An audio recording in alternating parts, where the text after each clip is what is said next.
breaking down the murky situations in fantasy football for 2024. Starting off with the Packers wide receiver one for fantasy football.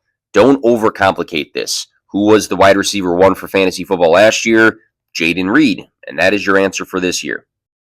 Reed tied for first on the team in targets per game. He produced the most scrimmage yards of the wide receiver room. He scored the most total touchdowns.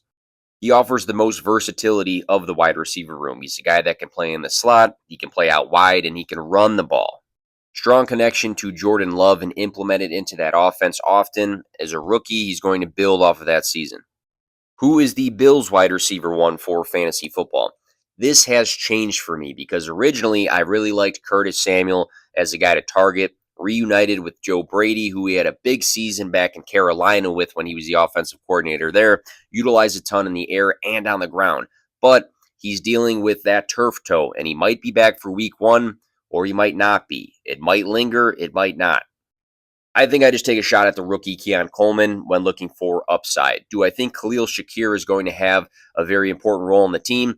Yeah, sure. I think he might be like a safe play, but I'm going to go with the upside of the rookie and Keon Coleman. Second round investment, gets up and grabs the contested catches. He's got that basketball background. I think he can have some touchdown upside with Josh Allen. What about the Bengals running backs? Who should we target? So I do think this is going to be a committee between Zach Moss and Chase Brown. And I've been going back and forth with who I have higher in my rankings.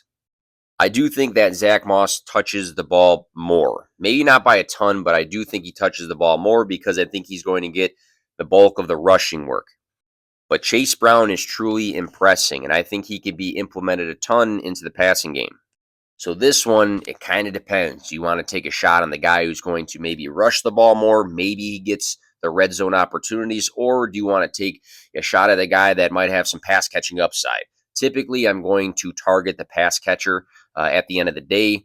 This is going to be a very split backfield, in my opinion, especially seeing that Chase Brown is looking really good. At cost, maybe it's Chase Brown. What about the Broncos wide receivers? Super unsexy to me. I think, a lot of us wanted, Troy Franklin or Marvin Mims to emerge as the wide receiver one, a young guy with some potential upside, but it's plain and simple going to be Courtland Sutton. Courtland Sutton, if you take away those touchdowns last season, had a very, very average year. I think he could be a good target just because of his target volume he will see consistently. Marvin Mims Jr. is probably the dart throw that could bring upside, just seeing those splash games he had last year. Big receiving yard upside. So you're giving a guy with upside more chances to make big plays. But like low key, there's probably going to be a lot of Tim Patrick. There's probably going to be a lot of Josh Reynolds. So it's not a super sexy place to target wide receivers. Puka Nacua versus Cooper Kupp. Who will have the better season? So if you look at the games that they played together last season, they both earned a ton of targets in each of those weeks. It wasn't like one guy, completely outshined the other when it came to target share consistently. There was a difference when both guys played in fantasy football production and receiving yards, and that was in Puka's favor. I do think Kupp can bounce back for fantasy football. I do believe that. I don't think you lose your skill, but he's been a guy that's been banged up the last 2 seasons as an aging veteran. So at cost, I guess it makes sense to, target Cooper Kupp, just knowing that both of these guys are going to be fed by Matthew Stafford. Puka is expensive, but I do think he has a lot more juice at the end of the day. What about the Chargers running backs? This one has been super polarizing to me this offseason. It's Gus Edwards, J.K. Dobbins, the rookie Kamani Vidal.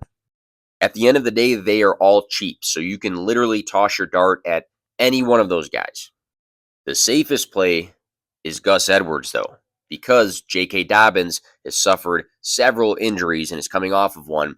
I don't know if he's going to be 50% of his former self, 60, 80, 20. It's just unknown. And Kamani Vidal, there's been a mixture of reports. Some thought that maybe he was on the roster bubble. Some reports say, hey, when he plays, he looks good. He's going to be a big piece of this offense. I don't think Gus Edwards is going to win you your leagues, but I think he has the least amount of question marks attached to his name at the end of the day.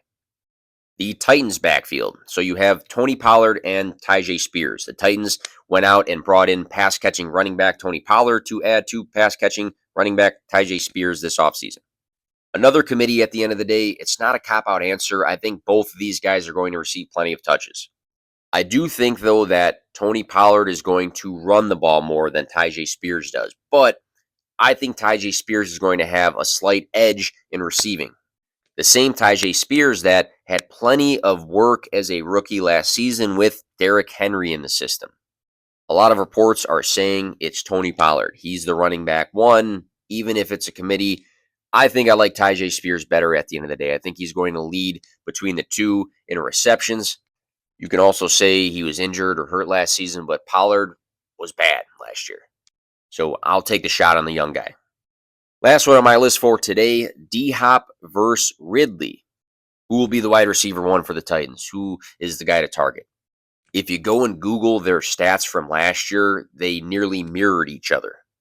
It's almost like Tennessee scouted the league and said, hey, who had the closest season to DeAndre Hopkins? We need that guy.